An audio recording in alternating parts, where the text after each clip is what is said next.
Eny ary, mbola mamerina ny fifaliana no fiarabana antsika tsiraray avy tratra n'izao fiaraha-mianatra ny ten'Andriamanitra izao. Fiaraha-mianatra ny ten'Andriamanitra. Koa de manasa antsika rehetra zany eo amin'ny fiarahana mamaky ny ten'Andriamanitra, hivavaka aloha isika. Ry Andriamanitra ray ny tsara indrindra any an-danitro, saotra dera laza ery aza voninahitra atolotra ianao, no fitiavanao, ny famiraponao, ny fahasoavanao, ny famelan-kelokao, ary indrindra ny teninao zay omenao anay. Sambatra izahay manana ny teninao izay mofinainao anay, teninao izay sabatry ny fanao anay, ny teninao izay faniliny tongotra sy fanazavana anay. Mana-masina azy amin'ny fahamarina ho ianao, fa ny teninao ny fahamarina. Sokafy ary ny fosainam-pananay, handray zany teninao zany amin'ny anaran'i Jesosy. Amen. Efa hitantsika tamin'ny farany zany ny famantarana ny fiavian'i Jesosy. Ireo famantarana eny amin'ny lanitra, ety amin'ny tany, any amin'ny habakabaka, eny andretrarehetra eny.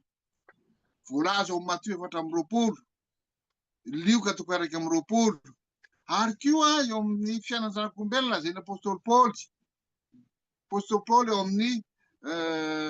eo amin'ny Timoty 2:7, indininy voalohany ka hatramin'ny 5, any am-parany nisy andro mahaory, fa ny olo tia tena, tia vola, mpandoka-tena, mpiavonavina, mpiteny raty, tsy manao raisireny, tsy manaty zay maty, famantarana be dia be, tsy ary vitako tsenjera olo izy, fa ao amin'ny soratra masina ao izany. Hitantsika ireny famantarana maro samihafa ireny, eo amin'ny fiarahamonina, eo amin'ny ara-politika, eo amin'ny ara-pivavahana, eo amin'izany ara-pivavahana zany dia mahagaga sy mahatalanjona ny akamaroan'ny karazana fivavahana.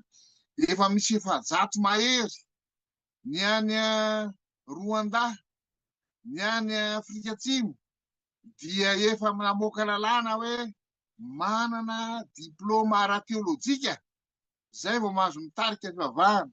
Ka mahalasa saina fa ambara amin'ny baiboly mielona izany, ary izy ny Kristy sandoka, izy ny mpaminany sandoka, sy ireo fahaiza-pahalalana isan-karazany ihany koa, dia izany rehetra zany efa hitantsika tamin'ny farany teo.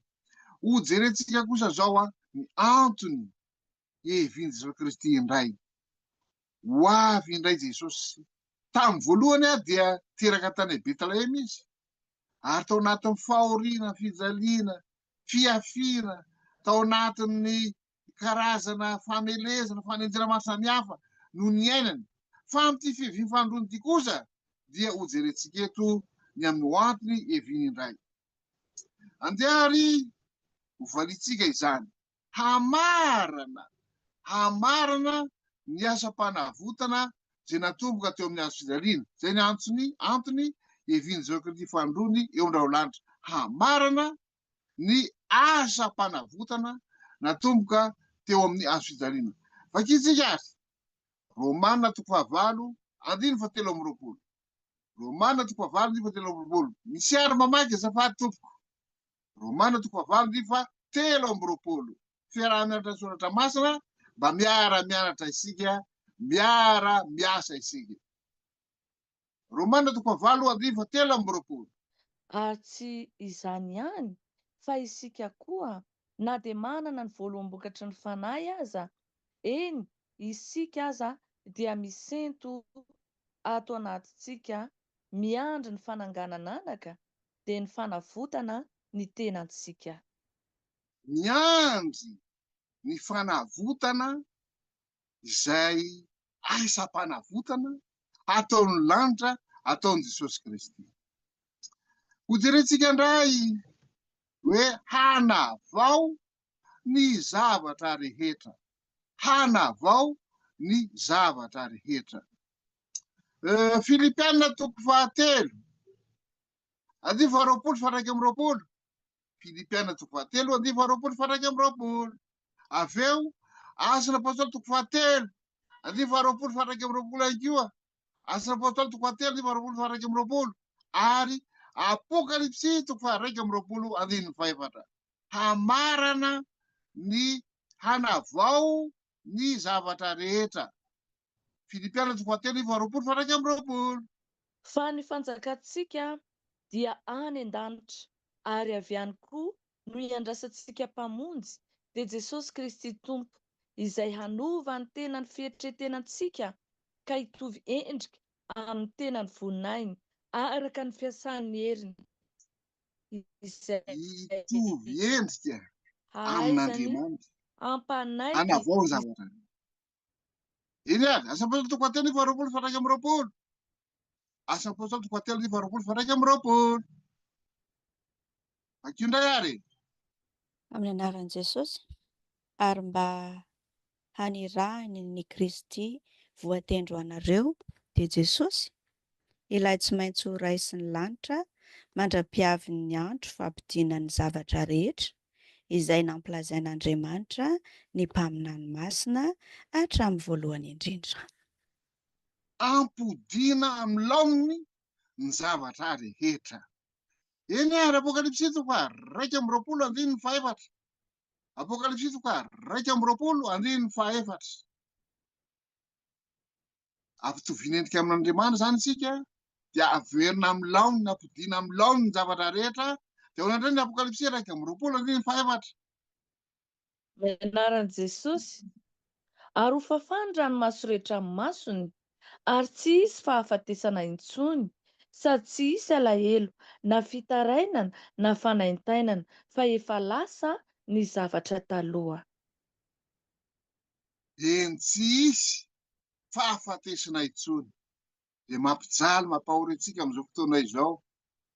Eny mampalahelo ny fahafatesana, mampalahelo, matofoka, tena mazana ny fahafatesana. Nefa tsy hisy fahafatesana intsony rehefa ho avy Jesosy.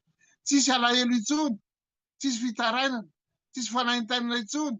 Lasa ny zavatra taloha. Diraina ny tompo ny havana. Andehary hamaly, hijery ny fahatenana isika, hamaly ny olona rehetra araky ny asany avy. Hamaly ny olona rehetra araky ny asany. Zay ny fiaviany Jesosy. Hamaly ny olona rehetra araky ny asany. Ny asa araky ny fiteniny. Efa hitantsika io tamin'ny lesona faraparany teo. Ka dia voakitsy aloha ao amin'ny Matio 9:17. Matio 9:17. Matio 9:17. Anaran'i Jesosy, fa ho avy ny zanak'olona amin'ny voninahitry ny rainy mba amin'ny anjeliny, dia hamaly ny olona rehetra araka ny nataony. Hamaly ny olona rehetra araka ny ataony. Apokalipsy 2:20. Apokalipsy 2:20. Manizingizina ilay hoe hamaly ny olona rehetra araka ny asany, araka ny nataony. Indro afainganao, ary eto amiko ny famaliko mba hamaliko ny olona rehetra araka ny asany.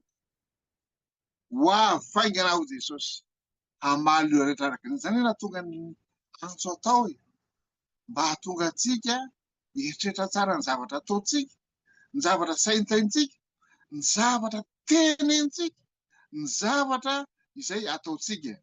Ka dia ho avy Jesosy hamaly ny olona araka ny asany. Faefatra, handray ny olona izay nivonina ho any an-danitra. Vakitsika ndray ary ao amin'ny Jao 4:7. Jao 4:7.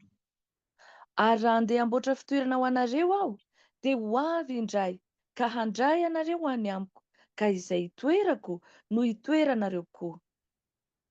Handray anareo any amiko.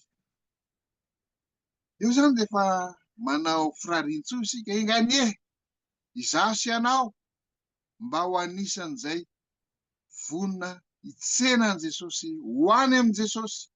handray atsika izy, ho avy izy handray atsika. Mateo 4:1-3. Mateo 4:1-2. Amin'ny anaran'i Jesosy ary amin'ny ampanenona mafy ny trompetra dia haniraka ny anjeliny izy ary angonin'ireo ny olom-boafidy avy amin'ny vazantany 4 hatramin'ny faravodilanitra rehetra. Handray ireo olom-boafidy engany mba ho isan'izany olom-boafidy zany isika, satria miomana dian'izao. Eny miomana hitsenan'i Jesosy Kristy eo amin'ny lalana. Tesalonina voalohany 4:4-10. Tesalonina voalohany 4:4-10. Dia ny andininy 7:10. Somary mivera kely, 7:10. Tesalonina voalohany 4:4-10 sy ny andininy 7:10. Andininy 9:11.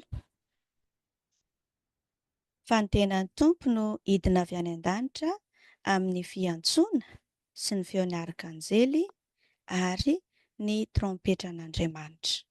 Ka izay maty ao amin'ny Kristy no hitsangana aloha. Andiny 7:12. Fa tsy tianay tsy ho fantatrareo rahalahy ny amin'izay mody mandry, mba tsy alaelovanareo tahaka ny sasany izay tsy manana fanantenana. Tokony anisan'ilay manana fanantenana isika. Tokony anisan'ilay vonona hitsan'Jesosy Kristy eo an-daolandra isika. Tokony ho isan'ilay olom-boafidiny isika ary hitoetra eo aminy. Ho avy nefa Jesosy handringana ny ratsy fanahy. Handringana ny ratsy fanahy. Tesalonina 2:1-7 ka-7. Tesalonina 2:1-7 ka-7. Tesalonina 2:2-7 ary Jeremia 5:2-3:30 ka-7:30. Eny ary. Tesalonina 2:1-7 ka-7. Ary ny hanome fitsarana anareo izay ampahoriana kosa mba amin'ny tenanay raha iseho Jesosy Tompo avy any an-danitra mba amin'ny anjeliny heriny amin'ny afo midedadeda hamonjy hamaly izay tsy mahalala an'Andriamanitra sy izay tsy manaiky ny filazantsarani Jesosy Tompontsika, dia olona izay hiara-ny famaliana marina dia fahaverezana mandrakizay avy amin'ny fanatrehan'ny Tompo sy ny voninahitry ny heriny. Eny indrisy fa handringana ny ratsy fanahy izay tsy nahalala, tsy nety hahalala, tsy nety hahafantan'Andriamanitra, tsy nety nibebaka. Tesaloniana 2:2-7. Tesaloniana 2:2-7 dia avy eo Jeremia 5:2-3:30 ka-7:30. Tesaloniana 2:2-7. Ary dia aseho ilay tena mpandika lalàna izay ho levonin' Jesosy Tompo amin'ny fofinain'ny vavany ary ho foanany amin'ny fisehoan'ny fiaviany. Ho levonina amin'ny fofinain'ny vavany. Eny ary. Jeremia 5:2-3:30 ka-7:30. Jeremia 5:2-3:30 ka-7:30. Miatra amin'ny farany tany ny fiorakorana, fa Jehova manana ady amin'ny firenena. Mifandahatra amin'ny nofo rehetra izy, ka ny ratsy fanahy dia atolony ho an'ny sabatra hoy Jehova. Izao no lazain'i Jehova tompony maro. Indro hisy loza hivoaka hitety ny firenena samihafa ary hisy tafio-drivotra mahery hiposaka amin'ny farantany. Ary amin'izany andro izany ny voavonin'i Jehova dia hiapatrapatra hatramin'ny farantany anankiray ka hatramin'ny farany koa. Tsy hisaonana na hangonina na halevina ireny fa ho zezika eny ambonin'ny tany. Zereo tsara ary zany antony iveren'i Jesosy fanoroany eo andao-lanitra izany ho an'ny ratsy fanahy, ho an'izay tsy nety hahalan'Andriamanitra, ho an'izay tsy nety hibebaka, mampatahotra, mampieritreritra. Ary ho avy koa izy hanao inona? Daniela 2:4-7, verina kely amin'ilay nofon'ny Nebokadnezara, sary olona goavana be mampiseho ny tantara nanomboka tamin'ny andron'ny Nebokadnezara tamin'ny andron'ny Babiloniana mandra-piverin-jareo teo amin'ireo lanitra. Dia ho jerentsika ary io Daniela 2:4-7, Daniela 2:4-7, Lioka 2:1-7, Lioka 2:1-7. Ary amin'ny andron'ireo mpanjaka ireo Andriamanitry ny lanitra dia hanorina fanjakana izay tsy ho rava mandrakizay. Zay zany le izy anoritoro lay sary olona anamongomongo, lay sary olona mampiseho ny tantarany zao tontolo zao nanomboka tamin'ireo Nebokadnezara ka mandra-pahatoka fataperan'izao tontolo zao Jesosy Kristy, ary anangana lay fanjakana mandrakizay. Lioka 2:1-7, Lioka 2:1-7, Lioka 2:1-7. Ary anjaka amin'ny taranak'i Jakoba mandrakizay izy, ary ny fanjakany tsy anam-pahataperana. Mandrakizay, fanjakana tsy anam-pahataperana.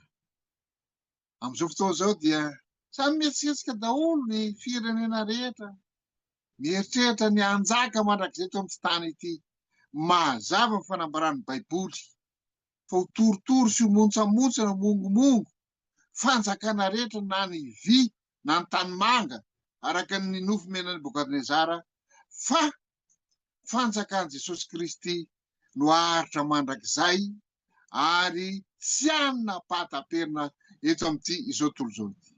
Zay ary ny amin'ny antony ivian'i Jesosy Kristy fandroany eo andao-lanitra. Fomba fisehony, anahoana indray fomba fisehony zany fivian'i Kristy fandroany eo andao-lanitra izany? Asa apôstôly 1:1-10, Asa apôstôly 1:1-10. Anahoana ny fisehony? Ary raha mbola nandinika ny lanitra izy ireo tamin'ny nandehanan'i Jesosy, indreo nisy roalahy teo anilany, ny akanjo fotsy, izay nanao hoe: "Ry lehilahy Galileana, nahoana no mijanona eto mijery ny lanitra ianareo? Iny Jesosy izay nampiakarina niala taminareo ho any an-danitra iny, dia mbola ho avy tahaka nahitanareo azy niakatra ho any an-danitra."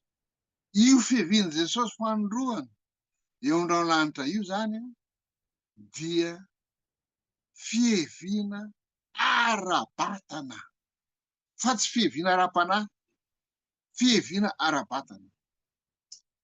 Matio 5:2-3:30, Matio 5:2-3:30, Matio 5:2-3:30.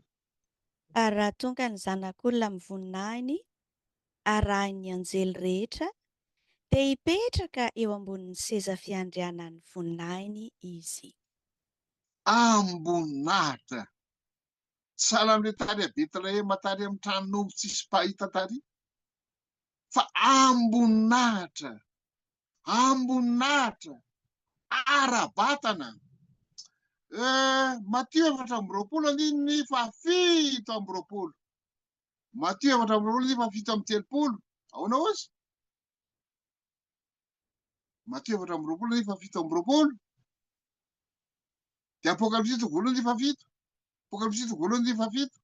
Fa tahaka ny elatra avy any antsinanana ka hita hatrany andrefana, dia ho tahaka izany no fiavian'ny zanak'olona. Ny maso rehetra ahita azy tahaka ny elatra avy any antsinanana ka ho hita hatrany andrefana. Aiza ny tsisy antsinanana, aiza ny tsisy andrefana amin'izao fotoana izao? Misy ka tahaka ny elatra avy any antsinanana ho hitatra ny andrefany. Apokalipsy voalohany 17. Apokalipsy voalohany 17. Anahoana ny fiviany Jesosy? Vetsehana mandeha zany a, fiviana rabatana, amboninahitra. De Apokalipsy voalohany 17 anao ozy.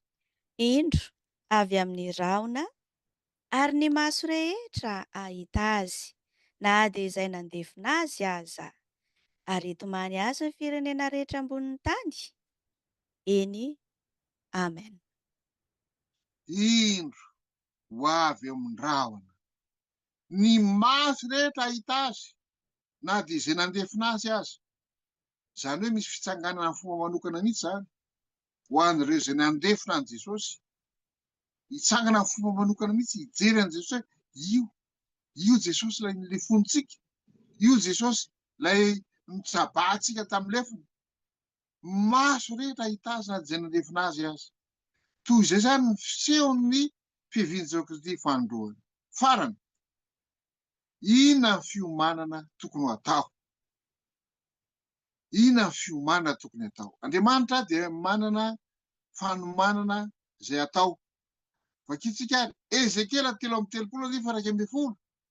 Ezekela 3:30-1:10. Isaia 1:20-20. Isaia 1:20-20. Mateo 1:20-20. Lazao aminy hoe raha velona koa aho, hoy Jehovah Tompo, dia tsy sitrako ny hahafatesany ratsy fanahy, fa ny ialany ratsy fanahy amin'ny lalany mba ho velona izy. Mialahy amin'ny lalan-dratsinareo. Fa nahoana moa no te ho faty ianareo ry taranak'Israely? Miantso Andriamanitra, mialahy. Nahoana ny te ho faty ianareo? Manao antso mitalakotrokotro izy amin'ny alalan'ny fiangonana, amin'ny alalan'ny mpitoro ny filazantsara, amin'ny alalako sy amin'ny alalanao manao antso izy. Isaia 1:20-20. Isaia 1:20-20. Isaia 1:20-20. Misy indray mamaky. Eny Tompo, avia ary fandahatra isika hoy Jehovah, na dia tahaka ny jaky aza ny fahotanareo, dia ho fotsy tahaka ny oram-panala, na dia mangatrakatraka tahaka ny sily aza, dia ho tahaka ny volon'ondry fotsy. Amin'ny teny frantsay dia hoe venez réconcilions-nous. Venez réconcilions-nous. Avia ary fandahatra isika, avia ary hiavana isika. Manao antso amintsika Andriamanitra, antso mpitiavana. Na dia tahaka ny jaky aza ny fahotanareo, dia fotseko tahaka ny oram-panala, na dia mangatraka tahaka ny sily aza, dia tahaka ny volon'ondry fotsy. Mateo 1:20-20. Ne koa zany antso izany, manamafy zany antso izany. Mateo 1:20-20. Misy nay mamaky. Mateo 1:20-20 amin'ny anaran'i Jesosy. Ary tsy nahalala azy izy mandrapiterany zazalahy, ary ny anarany nataony hoe Jesosy. Fa izy no hamonjy ny olona ho afaka amin'ny fahotana. Miantso atsika Andriamanitra. Jesosy mamonjy atsika ho afaka amin'ny fahotana. Zao ndray dia mitaona antsika Andriamanitra. Mitaona antsika, mitaona ny olona rehetra Andriamanitra. Zaona 2:20, 2:20. Zaona 2:20, 2:20. De Romana 2:4. Mitaona antsika Andriamanitra. Romana 2:4. Zaona 2:20, 2:20. Romana 2:4. Ary izao, raha sandratra hiala amin'ny tany, dia hitaona ny olona rehetra anatonay. Mitaona ny olona rehetra, tsy manavaka na iza na izy, fa mitaona ny olona rehetra amin'ny fomba maro samihafa, indrindra amin'ny alalan'ny fitoriana ny filazantsara, amin'ny alalan'ny zavaboary, amin'ny alalan'ny toe-javatra eo amin'ny fiainana, amin'ny alalan'ny baiboly, amin'ny alalan'ny fanambarana Jesosy Kristy. Mitaona ny olona rehetra. Romana 2:4. Mitaona ny olona rehetra koa izy. Romana 2:4. Sa hamavonao ny haren'ny famoram-panahiny sy ny fandeferany ary ny faharipony, satria tsy fantatrao fa ny fahamoram-panan'Andriamanitra dia mitaonanao hibebaka. Tena amin'ny alalan'ny famoram-panan'Andriamanitra no hitomana antsika, tsy amin'ny alalan'ny herisetra na amin'ny alalan'ny teny mahery fa amin'ny alalan'ny famoram-panan'Andriamanitra. Manolotra fibebahana izy. Asan'ny apôstôly 5:1-3. Asan'ny apôstôly 5:1-3. Manolotra fibebahana ao amin'ny olona rehetra Andriamanitra. Asan'ny apôstôly 5:1-3. Asan'ny apôstôly 5:1-3. Amin'ny anaran'i Jesosy, izy nasandratry ny tanànan-kavanan'Andriamanitra ho tompy sy mpamonjy, hanome fibebahana sy famelan-keloka ho an'ny Israely. Fibebahana sy famelan-keloka. Fanomezana io. Fanomezana avy amin'Andriamanitra. Mila atsotra antsika ny tanantsika handray izany fibebahana sy famelan-keloka izany. Jaona voalohany 1:7. Jaona voalohany 1:7. Manadio sy manafaka amin'ny fahotan'Andriamanitra.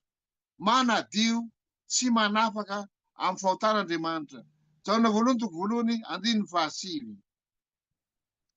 Amin'ny anaran'i Jesosy, raha miaiky ny fahotantsika isika dia mahatoky sy marina izy ka mamela ny fahotantsika sy manadio antsika ho afaka amin'ny tsy fahamarinana rehetra. Mila miaiky ny fahotantsika isika. Hatramin'ny atsipiriany, hatrany amin'ny miafina indrindra, fa manadio antsika izy ary manafaka antsika ho afaka amin'ny tsy fahamarinana rehetra. Jaona 1:12. Manome hery koa Andriamanitra. Jaona 1:12. Jaona 1:12. Aona ozy? Mba izay rehetra nandray azy dia nomeny hery ho tonga zanak'Andriamanitra dia izay mino ny anarany. Manome hery Andriamanitra. Tsy mora lokola izy hoe miandry ny fivinjin'Jesosy Kristy ao an-draolanitra. Miandry. Tsy mora izany. Mila hery. Ary Andriamanitra dia vonona hanome hery. Hery avy any ambony. Hery avy amin'Andriamanitra. Hery ny fanahy masina. Ameno antsika. Zay zany ny fanomanana ataon'Andriamanitra. Fa manao andray fiomanana ataontsika olombelona. Fiomana ataontsika olombelona. Jaona 1:7. Aonao ozy? Jaona 1:7. Aitsika rehetsenjery io. Fa toy izao ny tiavan'Andriamanitra zao tontolo zao. Nomenjana ny lahatokana mba tsy ho fanafira mandrakizay. Zay mino an'Andriamanitra. Tokony ino isika? Tokony mino. Tokony hampitombo ny finoana avy amin'ny torotena, ny torotena avy amin'ny tenin'i Kristy. Tokony hampitombo ny finoantsika fangatahana, fampitomboana finoana, fanomezana avy amin'Andriamanitra tokony ataontsika. Faharoa, asan'ny apôstôly 3:7. Asan'ny apôstôly 3:7. Aona ozy? Koa mibebahy ianareo ka miverena aminona ny fahotanareo, mba ho avy izay andro amin'ny famelombelomana avy amin'ny fanatrehan'ny Tompo. Mibebahy ianareo. Verimberina io. Tsisy mpanotsana itsika na diray azy. Tsisy mpanotsana itsika na diray azy. Koa mibebahy ianareo. Andao hibebaka. Andao hibebaka amin'Andriamanitra. Andao hiaiky ny fahotantsika amin'Andriamanitra. Andao hangataka ny rano Jesosy Kristy hanadiovana antsika, hanasana antsika. Apokalipsy 1:7. Aonay no amin'ny Apokalipsy 1:7. Asiana mamaky, miaino ary mitandrina ny tenin'Andriamanitra rehetra isika. Apokalipsy voalohany ty fahatelo fatio ary. Sambatra izay mamaky sy ny miaino ny teny ty faminaniana ity ka mitandrina izay voasoratra atao anatiny fa antombotra ny Zao ny fotoana izay tokony hamakitsika ny ten'Andriamanitra. Zao ny fotoana izay tokony hiainotsika ny ten'Andriamanitra. Zao ny fotoana izay tokony hitandrematsika ny ten'Andriamanitra. Kanefa ny tena fahafetin'ny Satana dia zao mampiasa zany ten'Andriamanitra ankoatra izy amin'ny fomba isan-karazany. Ka mila mitandrina tsara mihitsy isika hoe mamaky miaino ary mitandrina, mamaky miaino ary mitandrina, mamaky miaino ary mitandrina. Misy ireo efa nianatra lalany amin'izany dia miaino tsara, fanambarana, mamadibadika ny soratra masina mba tsy ho voafitaka ny fampianarana sandoka, mba tsy ho voafitaka ny mpamina ny sandoka, mba tsy ho voafitaka ny Kristy sandoka. Lioka toko faraka 12, andiva 7 Lioka 1 andiva 7. Mamaky, miaino, mitandrina, tandrina tsara eo ambany fitarihan'ny fanahy masina, ambavaka, ampinoana. Lioka toko 1 aonao izy. Fa izy nanao hoe eny tokoa, kanefa maika sambatra aza ny miaino ny ten'Andriamanitra ka mitandrina izany. Miaino ny ten'Andriamanitra, mamaky ny ten'Andriamanitra, mitandrina an'izany. Mila fitandremana tsara amin'izao fotoana izao. Karazam-pivavahana tsy fa karazam-pivavahana eroa, kanefa dia eo ambany fitarihan'ny fanahy masin'Andriamanitra dia mila mamaky, miaino ary mitandrina. Titusy toko 2:7. Titusy toko 2:7. Aonao izy ny ten'Andriamanitra? Mila miandry ampinoana, miandry ampaharetana, miandry amin'ny alalan'ny fitoriana ny filazantsara, amin'ny alalan'ny fahafenoan'ny fanahy masina koa isika. Titusy toko 2:7. Miandry ny fanantenana mahafinaritra sy ny fisehoan'ny voninahitr'Andriamanitra lehibe sady mpamonjy antsika dia Jesosy Kristy. Etsy an-daniny etsy Satana dia mitona antsika ho variana, hiondrika ary ho variana sy sondriana eto amin'ity tany ity, amin'ny zavatry ny tany. Bidibe ny zavatra afafina etseroa, ambolena etseroa. Satana io, kanefa itsikilany koa io Andriamanitra mitona antsika rehetra hiandry fivinky fandroana eo amin'ny rano lanitra. Ka dia izay no anjarantsika. Mino, mibebaka, mamaky sy miaino ary mitandrina ny ten'Andriamanitra, miandry ny fivinky Kristy. Zay ary avy malala ireo zavatra roa mijerentsika androany. Inona ny antony iveren'i Jesosy Kristy eo amin'ny rano lanitra ary manahoana ny fisehoan'i Jesosy Kristy eo amin'ny rano lanitra, manahoana ny fiomanana izay tokony ho atao. Ny rariana ary dia ny ahatonga antsika rehetra masamby hiomana, ho vonona isan'andro, isa-minitra, isa-segondra, ary ahatonga antsika rehetra koa samy ho velombelo anatsika ilay tenin' Jesosy manao hoe Amen, avia Jesosy Tompo. Hivavaka isika. Ry Andriamanitra rainay tsara ny an-danitro, Jesosy Kristy zanakao, ny fanahy masina, saotra dera lazery aza voninahitra fakasitrana tanteraka atolotra ho anao ny amin'izany fampianarana izany. Ho avy tsy elatsony amin'ny rano lanitra ianao, ny antony hevinao amin'ny rano lanitra, eny ny fiomana tokony ataonay, ny fomba fisehoanao amin'ny rano lanitra, eny ampahatsivanay mandrakariva izany. Ary iza velanao variana sy sondriana, aza velanao rebireben'ny Satana izahay.